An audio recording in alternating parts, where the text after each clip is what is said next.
Yeah, stay prepared for the up and downs. Life is like a seesaw. What's going on, guys? Just another critic here. Welcome back to the channel. We're continuing my Week 11 college football predictions. We got a big matchup in the Big Ten with Penn State going to Minneapolis, Minnesota to play the Minnesota Gophers, right? Penn State sitting at 4th in the college football initial playoff rankings, 8-0, 5-0 in conference. Minnesota was ranked at 17th in the initial college football playoff rankings, and they're sitting at 8-0, 5-0 in conference. The big difference, obviously, is both teams' schedules, right? We take a look at Minnesota very quickly before we jump into this. They've played South Dakota State from the FCS, Fresno State from the Group of Five, Georgia Southern from the Group of Five, and then Purdue, one of the worst teams in the Big Ten this year. Illinois is another one, Nebraska, and then you've got Rutgers and Maryland. So really not much to go off as far as gauging just how good this team is. And so with that ranking, I'm sure they could have been put a bit higher. But it's understandable why the committee decided to put them at 17. With that being said, for those of you betting on the game, right now, Penn State 5-3 against the spread, Minnesota 5-2-1 against the spread. The number sits at 6.5, with Penn State being the favorite. The over-under is currently sitting at 48. With that, let's jump into the statistics, and then we can go ahead and get into my own personal thoughts, as well as finish out with the final score prediction. Penn State averaging 38 points per game, defense allowing 9 points per game. Offense is averaging 252 through the air and 170 on the ground. Defense allowing 211 through the air and only allowing 68 per game on the ground. Minnesota, on the other hand, averaging 38 points per game, defense allowing 20 points per game. Offense is averaging 225 through the air and 204 on the ground. Defense is currently allowing 166 through the air and 117 on the ground. Now, taking a closer look at Penn State, man, they've got a phenomenal defense, right? They've got a lot of speed and athleticism on that side of the ball. They got YGM, they got Micah Parsons out at the corner, they got John Reed. So they've got guys, like I said, they got speed and athleticism. But when you have that, especially on your defensive front, you sacrifice that for size. That's something that I already talked about when they played in their matchup versus Michigan. And I talked about if Michigan wants to find success in this game, they're going to have to attack the line of scrimmage. They're going to have to try and bully these guys at the line of scrimmage, not because they aren't very good at what they do. Like I said, this defensive front is very good. But when you bring in, a comparison of O-line that are sitting around 315, 320, and then you got a defensive front that's averaging around 265, that's something where you've got to take your size and take that matchup and do your best to take advantage of that matchup. And it's not something that you're going to find immediate success with, of course. It's kind of a long game, right? You're playing on wearing these guys down and seeing them in the second half, and if their energy levels are still going to be there in the second half. And we saw that against Michigan. Michigan was finally able to find a lot more success in the second half, and not only the pass game, but as well as the run game. And that pass game was fully predicated on just how successful they were in the run. The only other vulnerability that I was pointing out in that last matchup was that their corners, John Reed and Tariq Castro-Fields, they aren't the biggest, right? So they can be a bad matchup with specific teams like Michigan, because they've got 6'5", 190, 210 type dudes. But that's not really the case here with Minnesota. So I think their corners don't really have to worry about matching up against a big dude like Nico Collins or DPJ. Looking at the Penn State offense, I think they're still trying to figure out who they are, right? Trying to find their identity.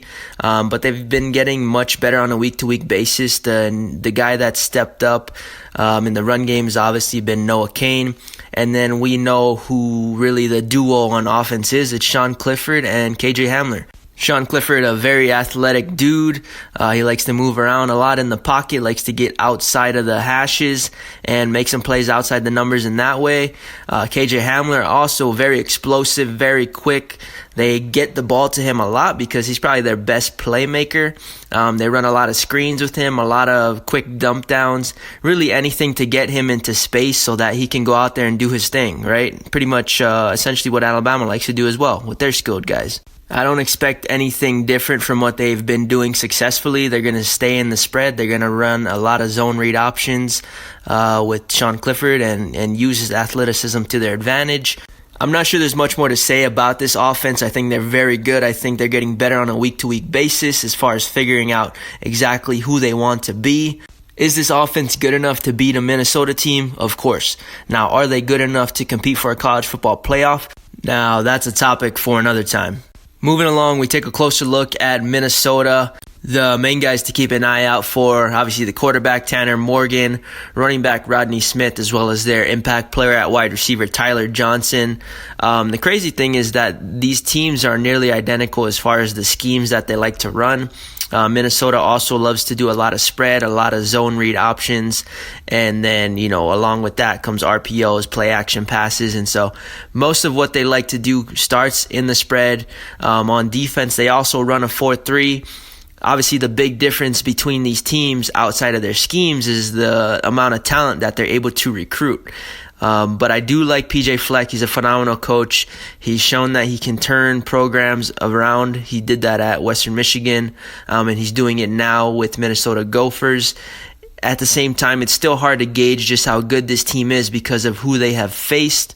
With that being said, it's still something that we've got to give them credit, right, for blowing out Maryland, for blowing out Rutgers, blowing out Nebraska, Illinois, and whatnot. They were struggling early on in the season, but it looks like they are trending in the right direction and becoming more dominant later in the season as the season's gone along.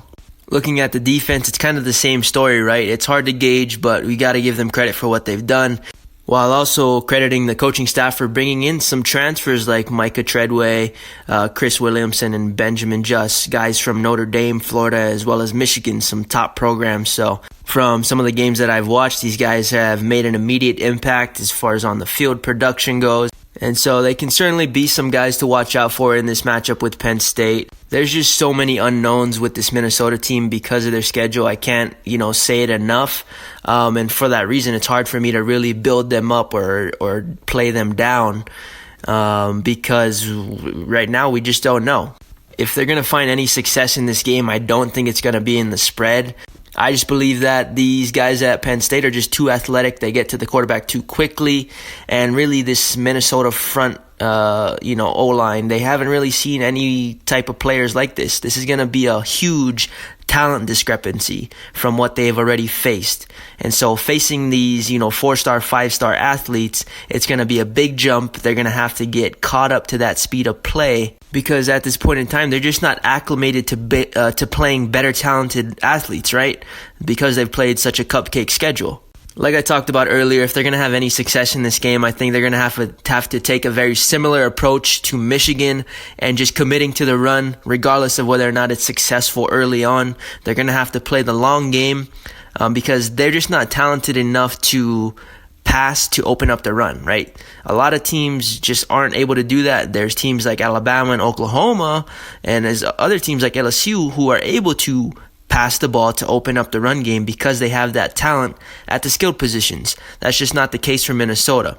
They're going to have to run the ball, commit to the run, and wearing down this defensive front, hoping that their defense can give them a lot of production and make some critical stops, and come into the second half with the expectations that their offensive line is wearing down on that defensive front of Penn State. As far as how I see this game playing out, I think Minnesota is going to take a very similar approach to Michigan offensively and really just trying to run the ball down their throats and trying to establish themselves at the line of scrimmage. Because really at this point in time, I'm not too sure how confident PJ Fleck is in his offensive line as far as their pass protection, right? I'm not sure he really believes that his O-line can give his quarterback Tanner Morgan enough time to really sit back there and, make his reads and make the right choice.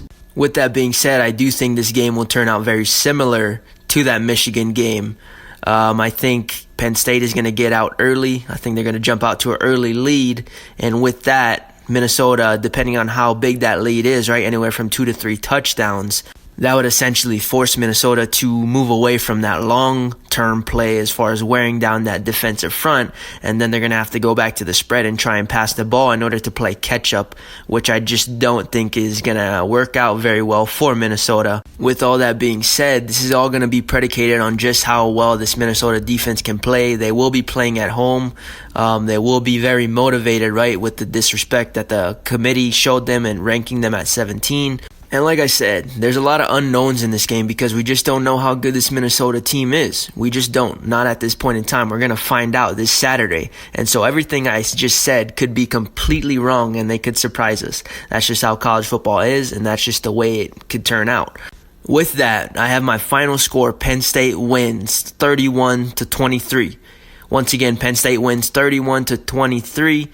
And yeah, I appreciate you guys for listening. As always, I will be doing my upset alert picks to finish off the college football predictions. Appreciate the support. Thanks for listening. Hope you guys have a great rest of your day, evening, or night. This is Just Another Critic signing off. Peace. Yeah, stay prepared for the up and downs. Life is like a seesaw.